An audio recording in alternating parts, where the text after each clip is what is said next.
What it do, everybody? It's your boy, Johnny B. We on JonnyBeeTV. We got a very special guest in the building, man. One of them ballers out the city that really be in their bag for real, man. I really got to tap in with him. Happy to have him on the couch today.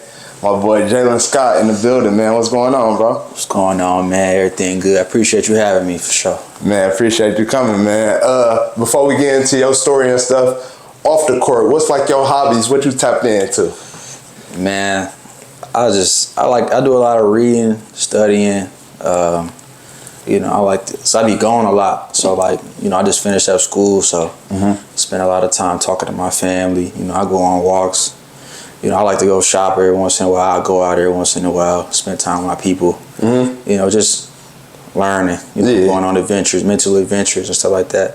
But yeah, not too much right now, just stay out the way. I don't know how much you travel so far, but is that like, goal for you to, get out the city and really travel to see the world? Oh, absolutely. You know what I'm saying? Not even because growing up playing AAU, it's like, yeah, we playing basketball, we going everywhere, but now I want to go out and just see different stuff, like, outside of basketball, like, where I want to live one day, food, different kind of people, stuff like that. Yeah. Yeah, hey, that's important for real. Especially, and you brought up AU, that's more like a business trip when y'all be going out there. Y'all can't really, sometimes, it be different. I feel you, okay. Yeah. All right, we gonna get into that. But, like I said, man, I just tapped into you recently, man. You were just going off for 40 in like a league you were just in. Tell me about that. What you doing right now to stay active in the field? I stay in the gym, right now, a lot more leagues opening up. I'm supposed to be going to play overseas any day now. Okay. So right now I'm just trying to stay in shape, figure stuff out. But that day I just been really just working on myself, just finding ways to get more out of myself and just, just building on my mental, working on self-image stuff and just, because usually in them leagues it's like, I just coast, like I go get like 28, 8 assists. But now it's like, I gotta really like dominate. So just challenging myself. I was really trying to get like 60, I don't know why, but I was tired. That was my first game in a while. I missed a few free throws. I airballed once or twice, but that's the real. Obviously, you ain't gonna post all that, but I was still hooping. So basically, you really just preparing yourself for the next level right now. And it's funny. I was gonna get into that in your story, any professional opportunities you have right now. But you know what I'm saying. You spoke on it. And that's what you're preparing for right now. Yeah. Bet. Okay. As far as like the NBA starting off right now, you tapped into the NBA? A little bit. I'm starting to not like it as much. It's not about basketball, it's more about ticket sales now. It's like, and you can tell, it's the game different. I think they kicking, like me being a little guard myself, they kicking all of the little guards that like bring the excitement to the game. Like everybody's just running, athletic, jumping, shooting threes. Like eventually that's not fun. Like, you know what I'm saying? Like somebody got to throw the lobs to them. Yep. Somebody got to come off the pick and find everybody, so I think by them kicking the smaller guards out and like sending them overseas, it's kind of like taking the excitement out of the game. Like, well, you got like Trae Young, but it's more guys that like, I ain't gonna say it necessarily is Trae Young, but it's guys that can do a lot of stuff that's fun to watch, and they just sending them overseas.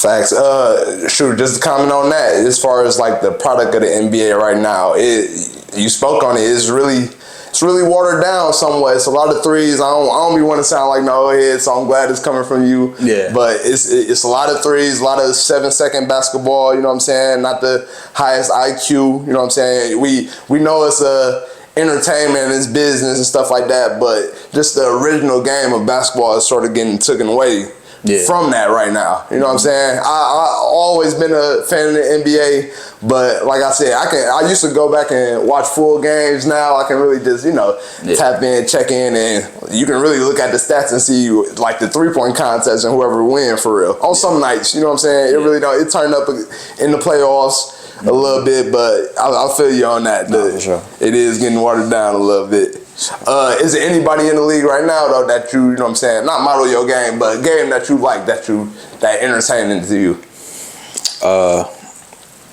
He not really like, I watch him, but I don't watch him as much because he's a lot bigger, like James Harden.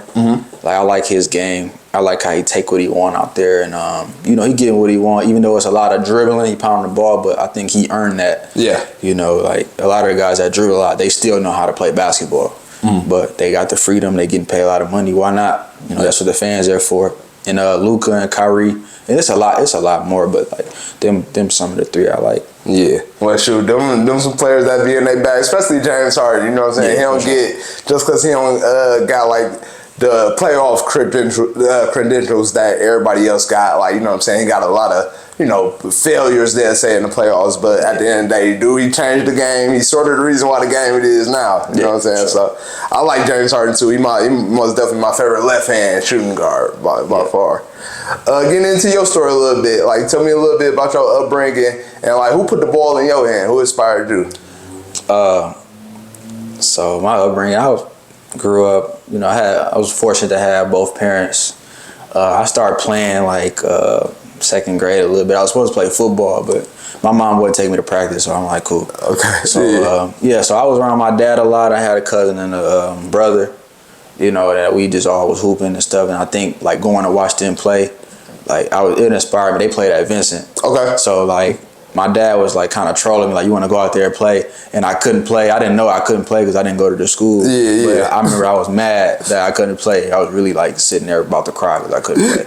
But that real passion. So I don't know, just being around basketball, like I started liking it. And then once I made the decision that I wanted to play, then we started going hard like right away. Like it was a lot at the time. Like my dad, like my second grade summer, like every day I was outside in the heat dribbling, like working on my handles. Yeah. I couldn't come in the house unless I needed water. I had to use the bathroom. I had to stay outside. So that was like, and then it paid. I mean, it's a lot more, but it paid off for me. But that was kind of the start. And you know, I started playing AAU, and then it just started taking me around the world for real. So yeah. So starting off early, and too, let me ask you, how important is that push from like your father to push you into basketball? Because first you feel like you had to have that love for it, and he's seen that, and then like, you know what I'm saying, but how important was that push from him for your overall game? It was very important because it's gonna be like he could have easily just let me like just be a kid and do whatever I wanted to do, but I think to take that next step, you need that. Like, nah, you can't. You got to kind of make some sacrifices. You know what I'm saying? Especially if you want to be good young. Yeah. You like, so I think that was real like important because it was definitely days where it's like I didn't want to do it. Yeah. Like, and I feel that. Like if I didn't have my dad, I definitely wouldn't have been doing it.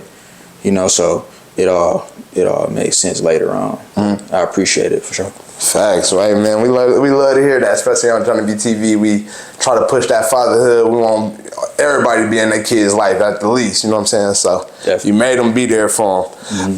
So you spoke on early on. You was playing basketball early on. When did you start? You said like second grade. Yeah, I started playing like second grade summer, and then like I started being in games like third grade because I remember my first league I played in was a Blacktop. Okay, yeah. Shout out Blacktop. Blacktop. Yeah, at McGov. And I remember I had this big old T-shirt. It was like a dress, and that's how I got my number. Like, obviously my number changed throughout college, but my number always been number 2. Yeah, and I was like, whatever jersey they give me, I'm gonna just stick with that. Yeah, so that's how I ended up getting number 2. But we ended up winning. My first year playing, we ended up winning it all. We was gonna play Warning, but my dad was like, man, I don't know, Warning a little tough. I don't know if y'all ready for that. We weren't trying to hear that. Yeah. So the next year we ended up losing in the championship. But like I ended up getting MVP my first year. Oh, okay. Warning. But I'm like, Dad, I thought it was too hard. Yeah. Said, hey. But we was hooping every day though. Like we would literally have a game at Warning at like later in the day, but we've been hooping at Warning. We've been hooping at Lincoln all day. Yeah, like that's how we got good. Like my guys, stuff like that, cousins, hooping all day outside, and I was getting trained like from my dad. So just hooping, yeah. Thanks. Hey, that's something from y'all era where, like, you know, I say a lot of people in our era, they'll try to bag on y'all about, like, y'all don't be outside, Lincoln, like, all the stories you bringing up, that's stuff that we went through, you know what I'm saying? So is that like a bad perspective y'all got on y'all era? You feel like y'all don't work hard, y'all don't get it in no matter what, if it's the gym outside? Is that something that you feel like is wrong on y'all era? I see where they're coming from. I think it ended with us though. Okay. Like I think it ended with us because like obviously with the conditions of like a lot of stuff happening. Yeah.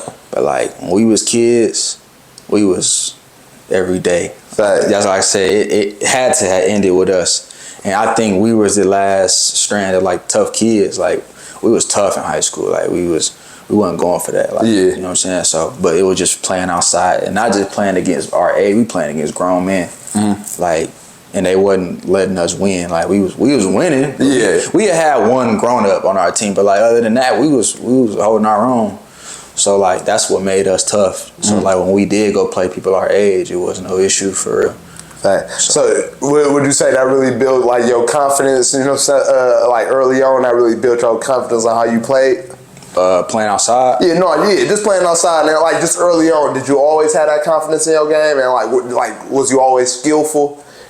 I was always skillful, but I didn't know how skillful I was because, like, I had my dad, like, pouring in me, like, building confidence in me, so, like, the confidence was just from my dad feeding me, but the skill came from just hooping and being creative. Like, that was where my creativity came from, just playing outside and being skillful. My confidence in myself came where, like, because, my dad locked up, like I said before. Yep. So I had to find that on my own. Like, I had to just figure stuff out and just seeing stuff happen, from the work I put in over time and then playing against certain players, like, oh, okay, that work on him, work on this person, so that's how I got my confidence. And then like once I started lifting, it was then I started talking crazy. Then once I started talking crazy, it was because now I gotta back it up. Yeah. So once I started like talking, that's when it really like, because I didn't talk like that. Oh yeah. I feel like you got a laid back demeanor always. Yeah, like I was laid back. Like I'll go get 30. All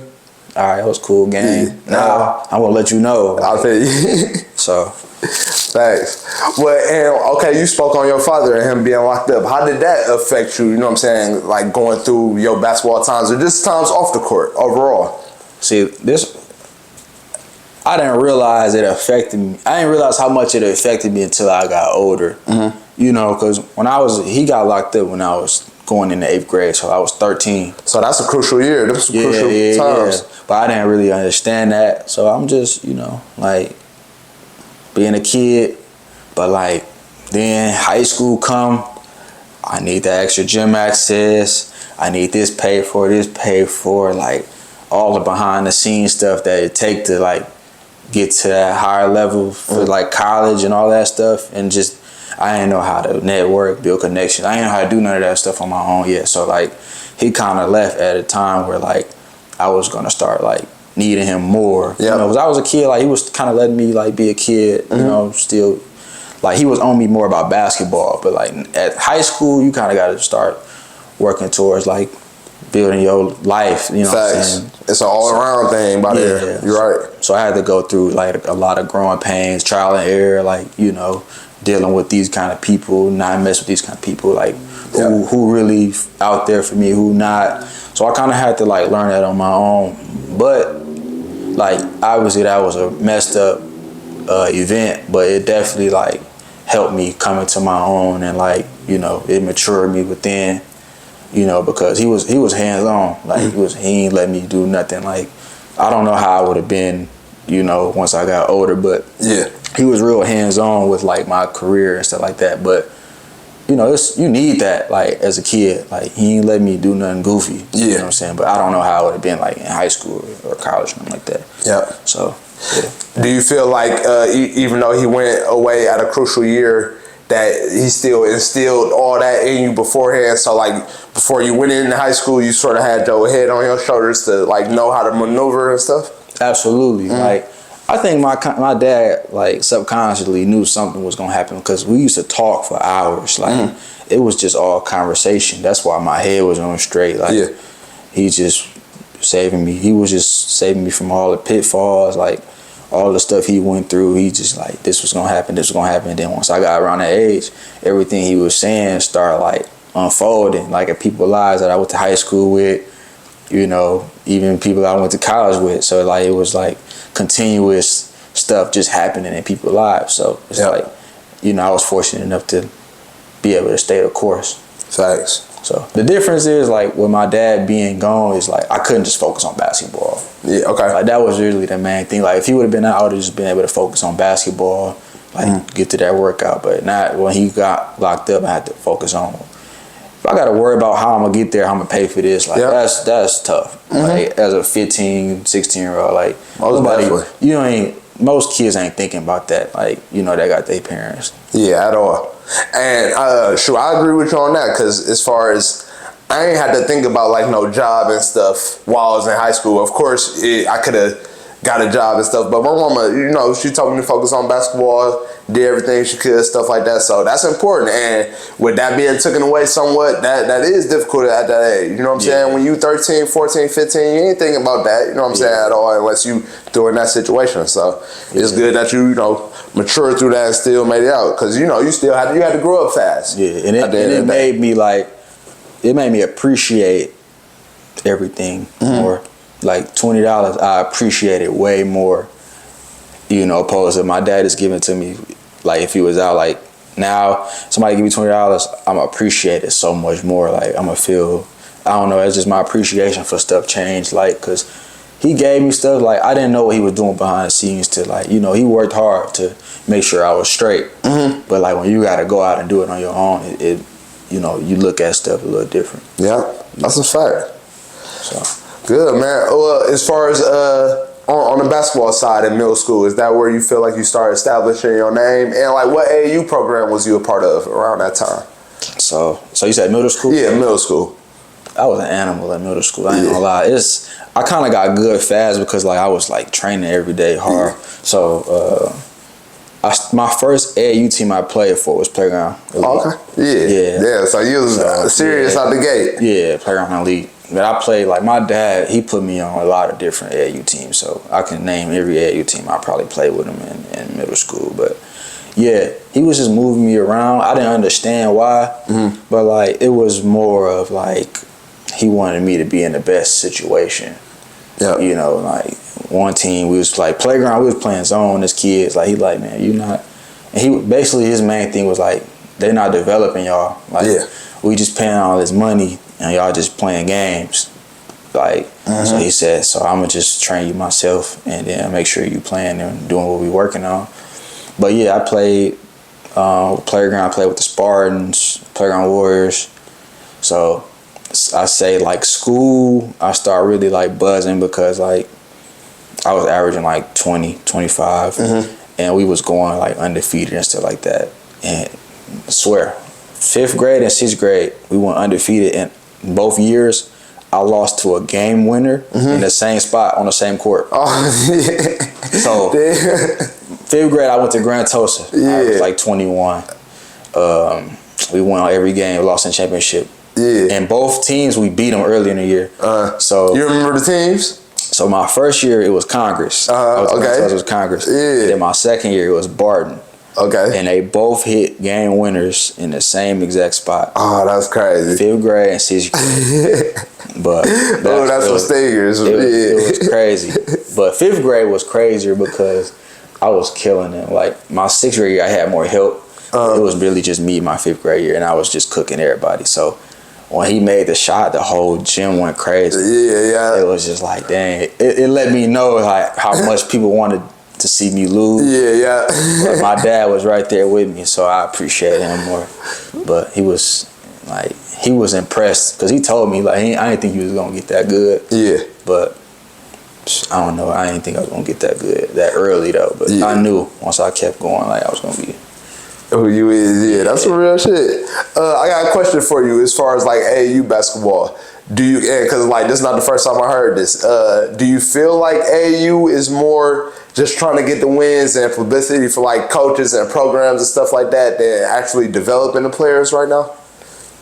And I know it's a lot of politics. It was even in my era, it was a lot of politics. But like, is it real politicky up in AAU era right now too? I know that's a 2-part question, but I think they playing too many games. Okay. And not enough practice. Like, they ain't developing. Like, you got the top tier kids, but like the kids that's in the middle, they just playing games, not really getting better. And it's like, what are you doing? Yeah. Like, the game is to work on what you're working on outside of the game. But you just getting all these games. They ain't practicing like that. They not really learning nothing. Like, you're not really getting better like that. You got to have a mixture of both, like practice and game, because obviously you don't want to practice too much. Yeah. But obviously you don't want to play too many games, because now you just doing the same goofy stuff. Like, if you're not working on it, you're not gonna fix it in the game. It's not gonna work like that. So I just think it's a lack of development. Like, they skipping steps.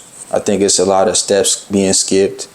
I ain't gonna even talk about outside of that. But yeah, I think it's just a lot of steps being skipped, and then you see it, you know, as they get older, that everybody playing the same. That's how you see players that be 3-4 years on the line. They playing the same. They just bigger. So yeah, they ain't really. And too, I can even tell, like, with the chase of the NBA, as far as like, I remember in my era when you know, they stopped letting players come out of high school, but it really didn't change nothing with the one and done era. That's basically just come out of high school. You know what I'm saying? But like, you can see it now, just players coming in, they drafting people off potential. And like, you see, like, you can go to draft classes, you see players, you know what I'm saying, get drafted, you probably don't see them no more. They get sent right to the G League. And just because they're not developed, you know what I'm saying? And like you brought up, of course the top players gonna get recognized. You got a 40-inch vertical, you know what I'm saying? Shit like that. You just untouchable. Those freaks, they gonna get looked at out the gate and get drafted in the first round. But that development is important. It's even affecting the NBA right now. Like, you know, like we spoke on. Yeah. So yeah, it's crazy right now with the league. With that, because I got a guy that we talk about stuff like this all the time. I think they look at age and think that your ceiling ain't high because you older, but it's really like, because you know the draft, your windows like 18 to 22. I see, yeah. You know, so it's like, so you saying if I'm 24, I can't get better. You saying if I'm 26, I can't get better, but that's why, like, the draft really starting to become irrelevant, like, because it's like you can get drafted, but it's a guy that's really like better, and he willing to put the work in, you know. So a lot of these guys, like, they factor in like what school you went to, what you did at the school, you know, high school, stuff like that. But it's about who gonna continue to work at the end of the day. That's why a lot of these dudes be falling off and fizzling out, because they probably never had the work ethic in the first place. That too. You know, so it'd be stuff like that that I'm starting to learn now that I'm starting to be more around it, you know. So I'm starting to see a lot of stuff that's, you know. Yeah, and that's why I brought up, like, you know, the politics side. And I don't mean want to just sound like, oh, that's the reason certain person not playing or certain stuff like that. But there's a lot of politics to it, you know what I'm saying? So I don't know, especially when it comes to NBA, that's a whole different level. But I just know in basketball in general, like we spoke on AAU and all that, it's a lot that go to it. Well, the politics in the NBA, I kind of would understand it more opposed to like high school, college, because it's probably, like, say I go to the NBA, right? There's probably somebody that could do the exact same stuff I do, but 6'4", 6'5". Yep. And they paying him. So it's like, you gotta play. Yeah. You know, but I went through that because I went to Tulsa West. I was going through that, but I'm going through that with guys that's nowhere near better than me. Yeah. But since their parents invest in that program, their child has to play. So, like, that wasn't cool on my end, because, like, I actually put the work in, but it's like, because this person's parent is paying, and it's like, you know, which is not, the kid can't control that, but it's like, he not good. Like, we still, like, if he on a team, but he shouldn't be playing over me, bro. Like, was he you know real? what I'm saying? So, and if I would have understood that as a kid, I would have been better off, but I didn't really understand it. I wasn't going for that as a kid. So, but the NBA, they good. So it's like everybody ain't, obviously, you know, there's people that's better than people that's not in the NBA, but you know, they got most of them got a good body of work. You're right. You know, so it's like, facts.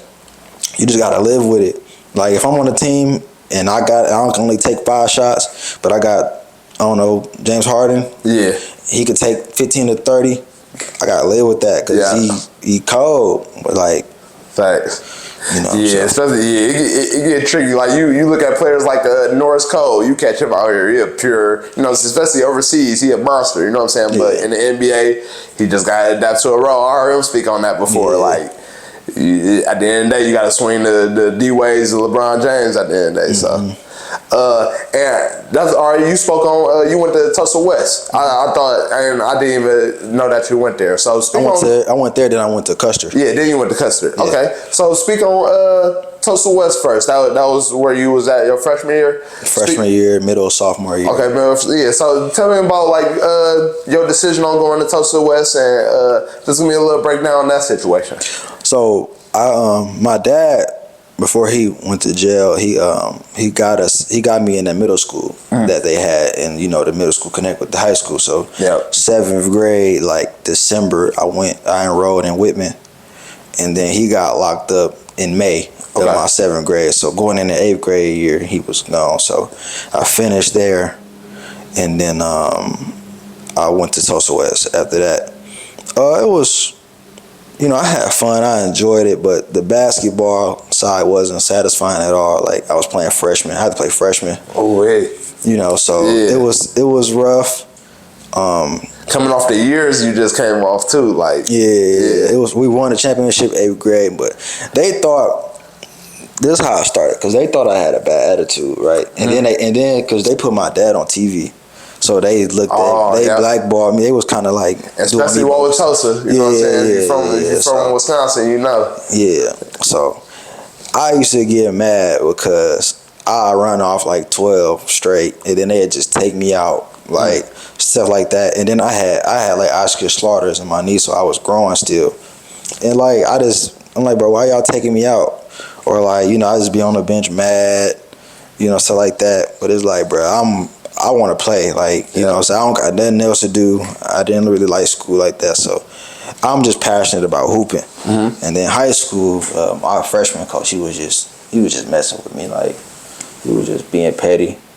But so I ended up, sticking it out, and then I was about to go to Sherwood, but I didn't have no address. So that whole summer, I played summer league with the JV and the varsity, so I was hooping. Like 4 days. At Sherwood? 4 days a week.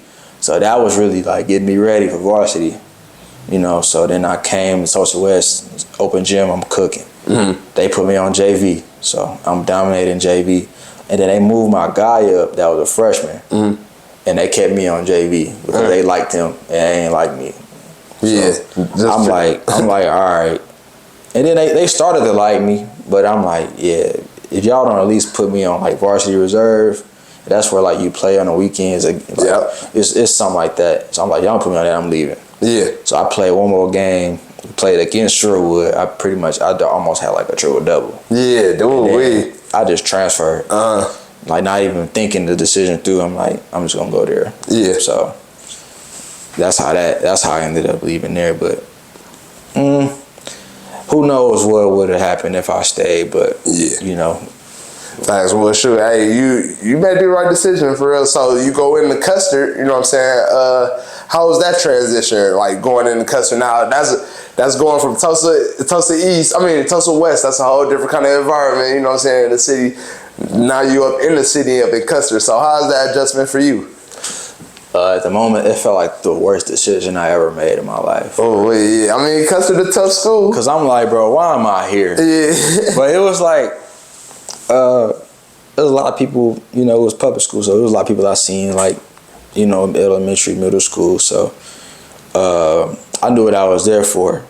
And I think I was fine because I already like knew what I wanted out of life. And I think a lot of people, the difference between those kind of schools and NPS schools, like I think just, the language, conversation, like, they don't be having, like, a lot of them, they got, it's more purpose there. Like, they don't feed purpose in, like, the public schools. Like That's real. So it was just, like, people just waking up, coming to school.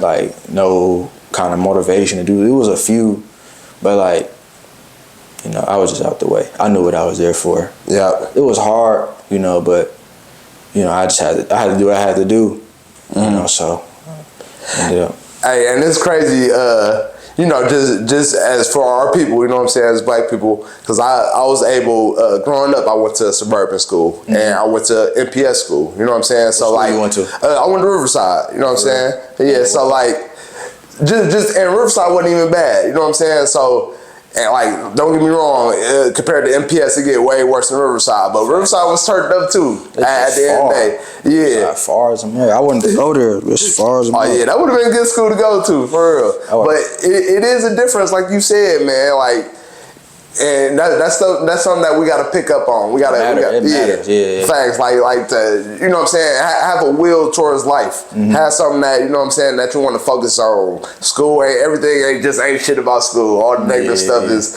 you know what I'm saying. That's really put, and you see the difference with that up in suburban schools compared to MPS schools, for real. So yeah. So all right, on the basketball side though, Custer, you know what I'm saying. Take me through your junior and senior years, cause like you did your thing. So give me a little breakdown on that. So, my junior year, I had to play JV most of the year because. Oh, did you? Yeah, because of the Corey Lucius rule. Oh, okay. Yeah. But I transferred in the middle. Transferred in the middle of the year, so I had to sit out. The coach, my old coach, they was scared. They was ducking smoke, so they ain't sign my papers for me to play. So I had to play JV. I was averaging like 30 on JV, and so I ended up playing VAR. I played 9 games. And I averaged like 9, you know. Then I played that summer with B. Jonathan.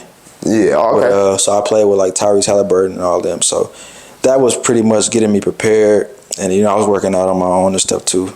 And then going into my senior year, I was ready. I averaged 24 and 7. Yeah, you really did your thing, yeah. But it was like, yeah, I did that, but I only played 1 year of varsity. I feel you. So it was kind of like, it was good, but I still had like a lot of ceiling left. Yeah. Like I only played 1 year, so imagine if I played like 4. Yeah. So it was what it would have been for real. Yeah. I had a lot to learn. I had a lot to learn for real. So, but I appreciated it. I was able to go. I had an opportunity to go do what I can do. Yeah. Show what I can do for real. So. But even with that, your senior year, that built your confidence to really show you know what I'm saying? Because now it's on paper that, you know what I'm saying, you one of the best in the city. So, like, did that build your confidence at all, or you felt like you can do that anyway? In the moment, like, what I had to learn was just stay present. Like, I was focused on stuff I couldn't control, like where I'm going to school, instead of just taking it day to day, taking it game by game. But looking back on it, I was putting up some crazy numbers. Yeah. Looking back on it, and it'd be cool to look at now. Right? Yeah. So, yeah.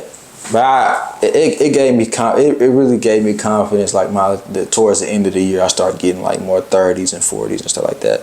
But it was kind of just, I was just worried about like, man, I'm gonna get this school. Like I was just worried about, because I ain't had much time. I only had 1 year, so I'm like, I got to get a lot done in a year. You know what I'm saying? Instead of just embracing it.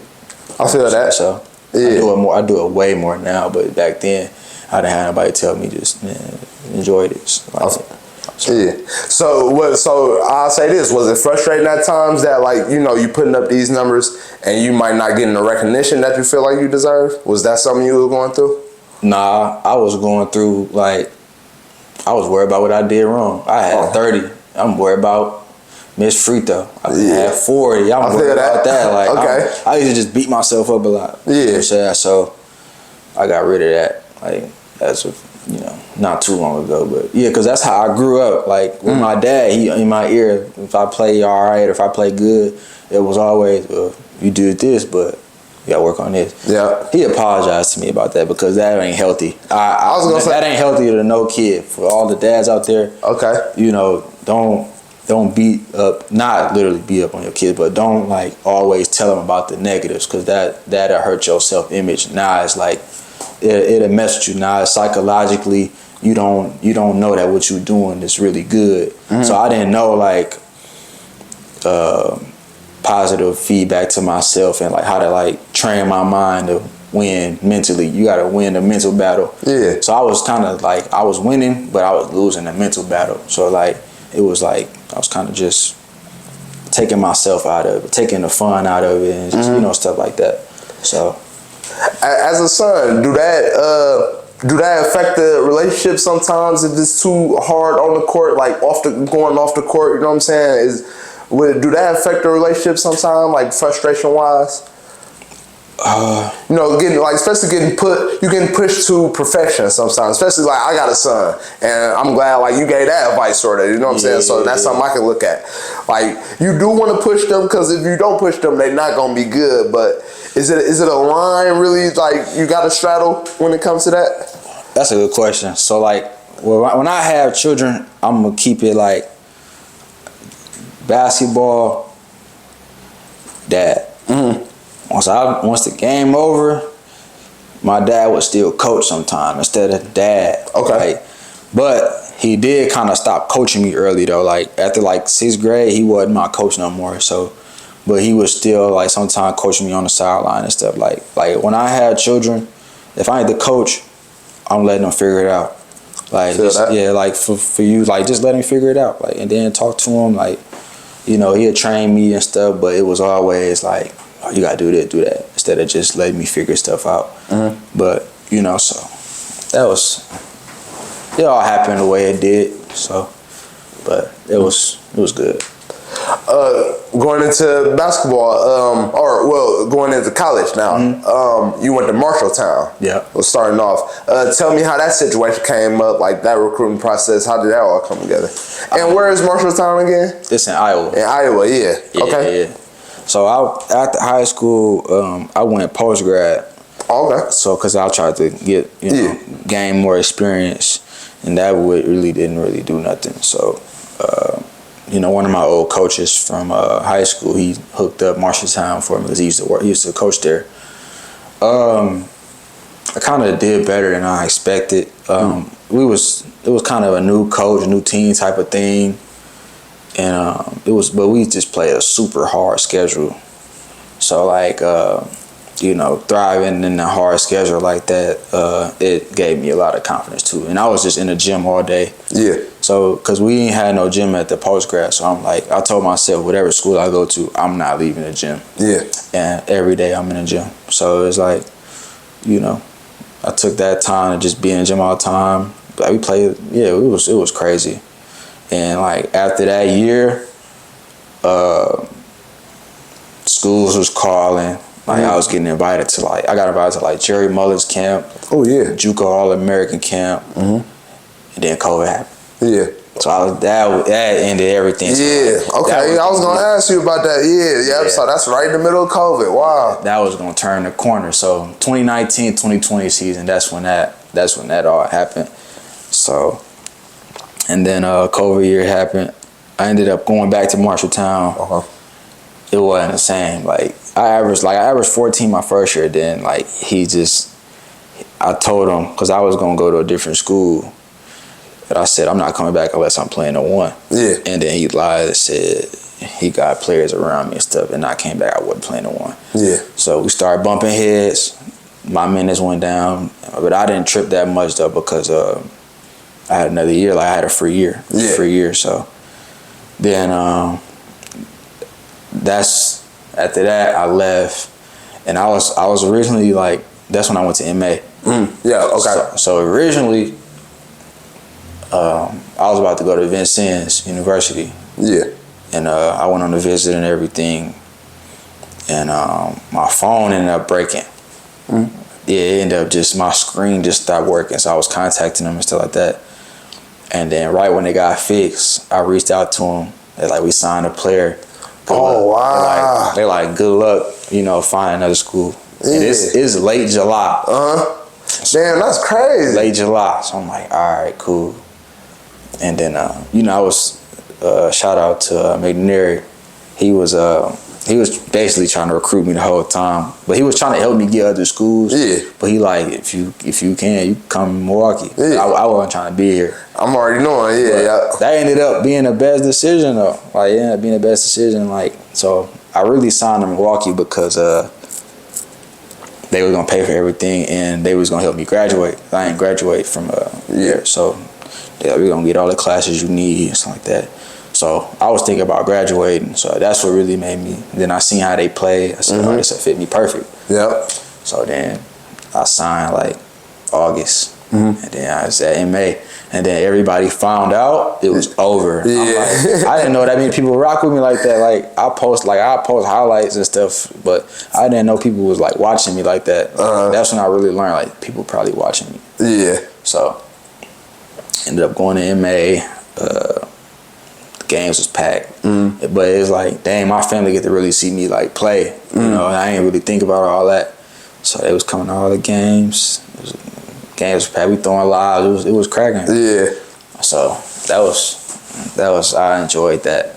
So, and just bringing it back a little bit, in high school, so like your senior year, was none of those games getting like recorder or anything where you can send them out to like teams and stuff? Because, you know, right now it's real major right now with social media and getting your name out there on the basketball scene. So like, you wasn't getting like no mixtapes or nothing made back in high school when you was in high school?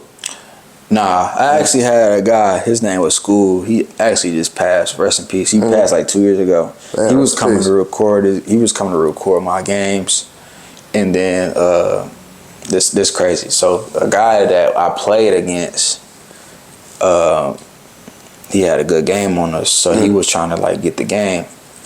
And you know, it was like the memory card. Yeah, yep. So I'm like, I don't know what game it is. So here, just take him, look for it on there. And then he was like, he couldn't find it, and he threw them all away. So damn. It had all my games on there. He threw it all away. Oh, that's bogus, dog. Blame for that. So then he ended up passing, and then I ain't even got them no more. Yeah. Like, I was wondering, man, because like that was crazy. Yeah. I'm like, come on, bro. You could have hit me back, but it's all good. Yeah. I know. I know right now that go a long way with, you know what I'm saying, people getting recruited and stuff like that. I remember when the mixtapes really first started and stuff like that, but now everybody got some kind of tape to put themselves out there, you know what I'm saying?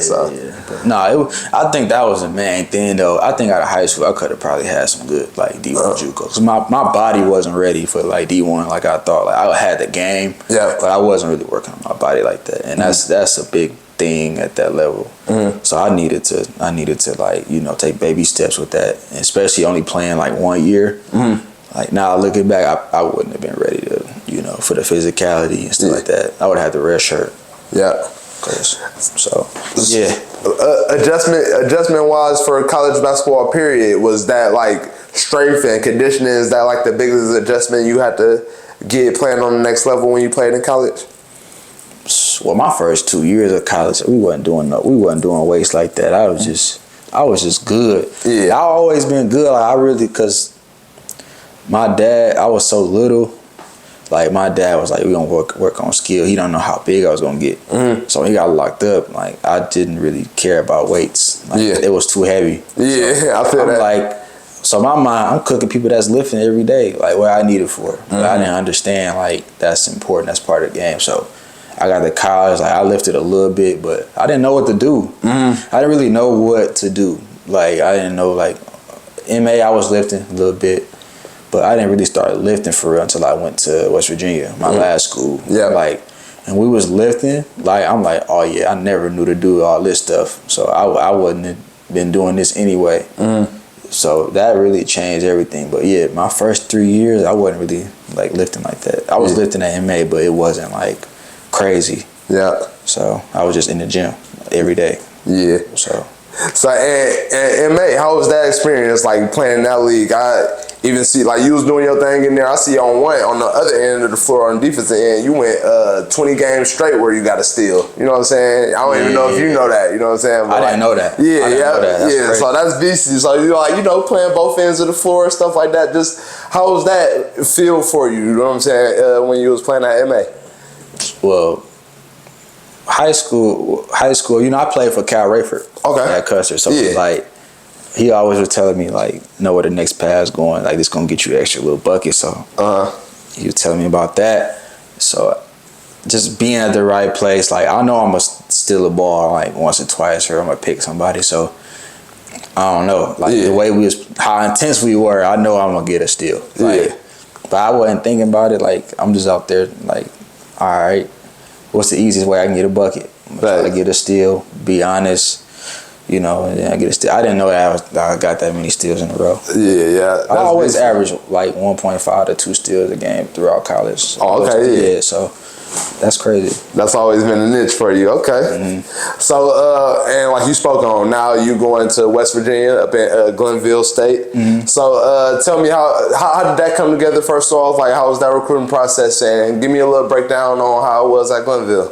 All right, so when I went to MA, that was really the first time I really like got recruited. I didn't really get recruited in high school. Like, I ain't going no real like official visits or nothing like that. Yeah. So nationals, we played in front of all the coaches. I'm shredding. Like I had like 22. It was like D1, D2 coaches, and we going in the locker room after the game. It's like 5 coaches, 6 coaches lined up to talk to me after that. So then D1 and D2, the D1 schools, they were saying I wasn't athletic enough. So I'm like, all right, I'm gonna go where I want it. That's crazy. That's the politics. Yeah. So this school called Central Missouri, they was on me heavy, but I didn't know like much about, because I was told don't sign on your visit, but the way stuff was going is like you kind of got to sign fast. Yeah. So you know they was recruiting me heavy. I remember one time the coach just FaceTimed me. I'm at school chilling. The head coach FaceTimed me like, "What up?" Yeah. I said, "Oh yeah, this might be where I go." And then so when they started messing with me, all the other schools like fell back, and then I ended up not going there because right when I was getting ready to sign, because I wasn't trying to take too long, but I just was trying to figure out if that's really what I wanted to go. But once I seen I wasn't getting nothing else, I was going to like pull the trigger. But they had already like somebody committed on the visit. But at the time I didn't know that their jobs was on the line. Oh yeah. So they was trying to like kind of lock me in, and because they ended up getting fired. Like the next season, the AD got fired, then they got fired after the season was up. But I didn't know all that, you know what I'm saying? So I ended up not going there. And then once that happened, none of the schools like was there no more. And then I started getting calls I started messing with UWM. I was about to go to UWM. That would have been BC. I was in the gym. I was at the open gyms killing. Yeah. Like killing. They had got a new coach, Lundy now. It was his first year. But he was like, "I love your game." He told me like 4 times. He was like, "Walk on your first year, and your senior year, I give you a scholarship." Nah. Yeah, you wasn't with that. Coach B Jonathan, he wasn't going for that because he was trying to help me get in there. He was like, "Man, yeah, that ain't gonna work." And then I went there. I went to Glenville. They hit me like last second. So, but once I went there, that was a big adjustment. Like it was, like that was my test from God whether I wanted to hoop or not. Yeah. I'm 10 hours away from the crib, like in the middle of nowhere. Now I'm in a situation where I ain't the guy. It's like, you know, they already got their players, so I got to kind of figure it out. And then it wasn't really my play style. Like it wasn't really like they wanted to press the whole game. Yeah. I'm like, bro, I'm not doing that. Like, everybody on the team like wasn't trying to do that, but we had to figure it out. But it was like the practices was intense. We was lifting. I had to adjust to that, and I ain't really know nobody. Like I'm out there by myself 10 hours. So I gotta kind of adjust to that, you know. How was it off the court? Was it like a dry town? Was it nothing to do but hoop? It was institutionalizing. Like, oh, yeah, okay. Like, I felt like I was forgetting stuff. It was literally like a 10-mile radius of everything. Like a McDonald's, Subway, one more spot, and the campus. Yeah. And then the gym and the football field. Other than that, it's roads, it's dark roads everywhere else. And it was just like, bro. Yeah. It was humbling though. Like I appreciated it. Like it was terrible in the moment, but like that was probably the most work I put in. Like I got so much better because like I had nothing but time to just work on myself and my game. You know, so I was in the gym. Like I took the key. I took the key. So if you ain't coming to me for the key, I mean you ain't in the gym. Yeah. So I appreciated it.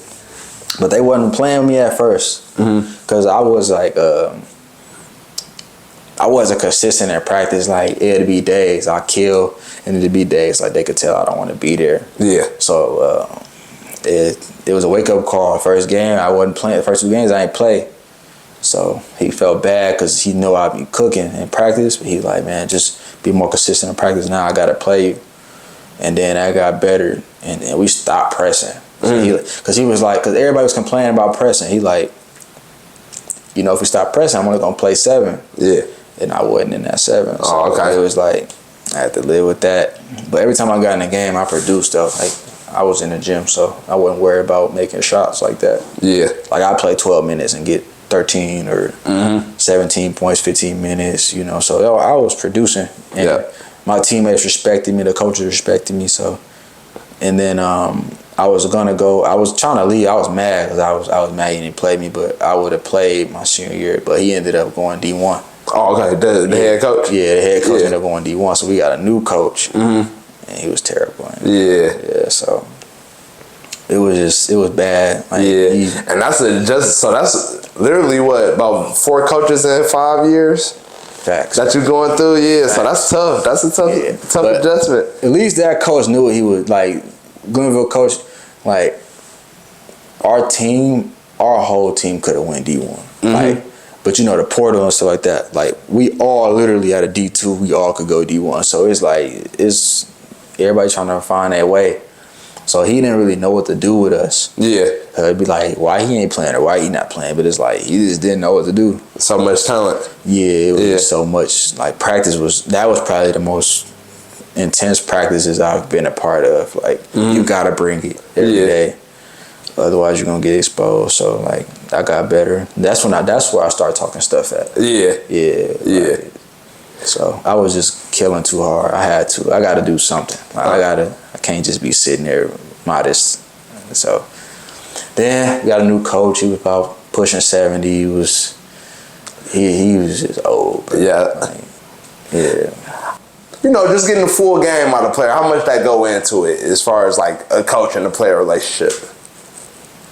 How much can it affect a player's game, good or bad? You feel like is that everything almost? It can affect it a lot. How I answer that? It also depends, like, as far as confidence, it can make. I've seen players quit, like, from coaches just ruining their confidence and ruining their opportunity. Cause you gotta think, like, you giving up everything. You bringing, like, you dedicating your life to basketball. You know, just for a coach to act like you're not there. Like, some coaches don't know how to, like, you know, build reports with all of their players. Like, that's why I appreciated my MATC coach so much, because he had a relationship with every player. Obviously, every relationship ain't gonna be the same, but some coaches out here, they had a relationship with their 2 best players, and then it's like none of the players, they don't really. So eventually, they gonna be like, well, he don't care about us. Why should we care? And then that's how camaraderie between teams start to come about. Like, so, yeah, I think that'd be like just, you know, what they say, favoritism. You know, but I think a coach should be able to manage that. Like, you got to protect your best players, but also you got to be able to report to let them know, like, that we trying to win. Like, it ain't just about them. It ain't just about me. So I think that's how I get started, you know, as far as, like, stuff going bad with teams. You know, because that's what happened with us. Like, our stuff went downhill because, like, a coach would get mad at this group of players, but let these 2 do what you want. You got to hold everybody accountable. Like, that's how I look at it. So, yeah, especially when it's your team for real. Like, you the head coach, you the head of this team. You should have some kind of relationship, some kind of rapport with everybody on your team. I remember Dwayne Wilson. He was on here and he spoke on, like, that's my guy. He spoke on, like, how at Marquette every day beforehand. They hitting him up every day, you know what I'm saying, checking on him. And when he get there, he went through like an injury or something, and just how the relationship changed. He ain't getting text messages no more. He ain't getting spoke to by the head coach no more. And just like how it just changed over literally weeks, you know what I'm saying, stuff like that. So that's crazy. That's just in the field right now with college coaches. Like you hear that a lot, and like on every level, but you hear that in college coaches. A lot of it would just be transactional for real. Like my coach, my last year, like we cool. Like he see it because he didn't think I was good because I didn't play the year before, so he didn't think I was good. So when he seen me, he like now he want to know why I'm not playing. So like, and then he had already recruited players from D1. Like they wasn't that for real, but you know he had the relationship with them. Yeah. So automatically, it's them over me. So like I got to work 3 times as hard to be looked at. So I wouldn't. Once I had a bad game or off practice or 2, it's like nah. Yeah. So, but I don't want to be a part of that. Like you know, treat me. You know, we human. Like, you know, if it's gonna be genuine, then it's gonna be genuine. If you don't want to talk to me, just don't talk to me. Yeah. Don't talk to me when I'm having good games and good practices because I'm human. I ain't gonna have a good game every game, or I'm not gonna have a great practice every day. Yeah. So yeah, keep that away from me. Yeah. And that's how my minutes went down too, because I just speak up for myself. Like. Oh yeah, I feel that. So. Man, hey, that's crazy how the game is, man. The game is crazy like that for real. Yeah. So, all right, after all that, you went through college, you know what I'm saying, the ups and downs. Do you still feel like, you know, that prepare you for now you about to go on to the next level? What I went through as far as, like, the politics side? Or? Yeah, just the politics side. Just playing on the court, like you said, those gritty practices you went through, you know what I'm saying? So, like, all that put together, you know what I'm saying, is that something that's going to elevate you for the next level and prepare you for the next level, you feel like? Absolutely. Absolutely, because I think now is my brand. I got to protect my brand. Like, I got to bring it every day. Like, my Glenville, it just taught me, like, rain, sleet, or snow, I gotta bring it. You know, sick, like healthy, you gotta bring it. Like, so, you know, learning that and just learning how to deal with people, you know, and just it's a lot of stuff that I learned. Like, the list goes on and stuff I learned, but I definitely feel like I'm more, you know, like prepared now, and yeah, I think I'm ready for sure. The main thing for me is gonna be being on top of my schedule, like getting good sleep. Yeah. Eating right, stuff like that. And I think when all that play a factor, that's gonna help my mental. Cause I can hoop like all day. Just as long as my mental right, I'm good. Like, I just gotta make sure that's all together, making sure I'm taking care of my body, stretching, lifting, you know, and like, you know, staying away from injuries, stuff like that, I'll be good. But as far as like the game, naturally I'm gonna put the work in. Like, I can't just be like, if I'm chilling, like, I'm probably gonna go to the gym after this. Yeah. So now it's just like I don't gotta do as much no more. Like, I don't gotta do as much. Like, now I can work out for 45 minutes to an hour and, you know, go watch film and I'll be straight. You know, do that 2 times a day. Just making sure my body and stuff right. Cause it's a long season. It's not like school where it's a 4-month season and the other I gotta do school. Now I'm finna be actually hooping for all these months. So I gotta definitely tone it down and making sure my body good. So. Okay, yeah. So, do you feel like, well, so right now, what's the next move for you? You know what I'm saying? What you looking at as far as like overseas? What's some opportunities you looking at? Or I just, you know, thank God I just got an agent a couple of weeks ago. I just signed to an agent. So he's doing all that. So but that was pretty much the toughest thing this summer, just figuring that out. Had to put a lot of work in with that, you know, send emails, you know, look on different websites. So I was doing that a lot of the summer, and then I ended up, you know, coming about You know, so now like I just feel like I'm at a standstill, just waiting after doing all that. But I trust that he, you know, getting me in the right situation. So we working on going to Europe, starting my career off in Europe somewhere, so I could be in that market. You know, so but work my way up to the G League, to the league. You know, that's the goal. But my journey is my journey. So however it go. You know what I'm saying? So, hey man, we love to be a part of that journey right here on JonnyBeeTV, man. We love getting your story for real. Before we let you go, like what's for like, you know, for like the youth and stuff that we have on here, what's the everyday, what do you gotta do every day to as far as like what's a daily routine for you preparing for the next level, for that professional level? Because there's a lot of people that we have on here that's in high school and college and they want to make it to that next level. So like what's the mindset do they have to get in on a day-to-day basis? It's a lot. Just for me, like staying in the gym every day. You know, finding ways to get better. Like not even just on the court, but just off the court as well. Because you can be an elite basketball player, but not a good person. Like you know what I'm saying. So.